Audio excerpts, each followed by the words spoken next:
আসসালামু আলাইকুম। আপনারা সবাই কেমন আছেন? আশা করি সকলেই ভালো আছেন। আজকে আমি দুধ পুলি পিঠা বানাবো। তাই প্রথমেই এখানে আমি দুধটা ভালো করে জাল করে নিচ্ছি এবং প্রচুর ঘন করে নেব। এই পাশে আমি গুড় একটু পানি দিয়ে ভালো করে জাল করে নেব।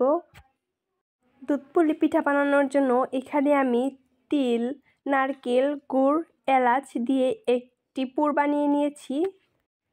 পুর বানানো শেষ, এখন আমি পিঠা বানাবো। আপনারা সবাই তো পিঠা বানাতে পারেন, তাই আর পিঠা বানানোটা দেখালাম না, স্কিপ করে ফেলেছি। এখন এই পাশে দেখেন দুধটা কত ভালোভাবে জাল করে নিয়েছি, অনেকটা ঘন। আরও আমি ভালো করে ঘন করে নেব পিঠাটা দেওয়ার পরে।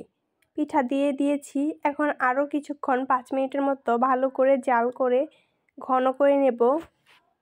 এই দুধ পুলি পিঠায় যত বেশি দুধ দিবেন এবং ঘন করবেন তত বেশি মজা লাগবে। আগে থেকে যে গুড়টা আমি জাল দিয়ে রেখেছিলাম এখন পিঠার মধ্যে দিয়ে দেব এবং ভালো করে একসঙ্গে মিশিয়ে নেব। আমি দুটি পাতিলে আলাদা আলাদা করে রান্না করেছি, এক পাশে একটু মিষ্টি বেশি দিয়ে আরেক পাশে মিষ্টি কম দিয়ে।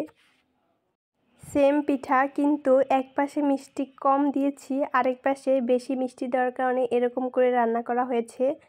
পিঠাগুলো আলাদা আলাদা প্লেটে আমি বেড়ে নিয়েছি, দেখতেই পাচ্ছেন কত সুন্দর একদম ঘন দুধ পুলি পিঠা। আপনারা চাইলে বাসায় এভাবে বানিয়ে দেখতে পারেন, আশা করি ভালো লাগবে। ভিডিওটি ভালো লাগলে লাইক, শেয়ার, কমেন্ট করতে ভুলবেন না। আর সত্যি পিঠাগুলো খেতে অনেক বেশি মজা হয়েছিল। শীতের দিনগুলি তো চলেই যাচ্ছে, তাই পিঠা বানালাম। এই পিঠাটা আমাদের বাসায় 2বার বানানো হলো। আজকের মতো বিদায় নিচ্ছি। আল্লাহ হাফেজ।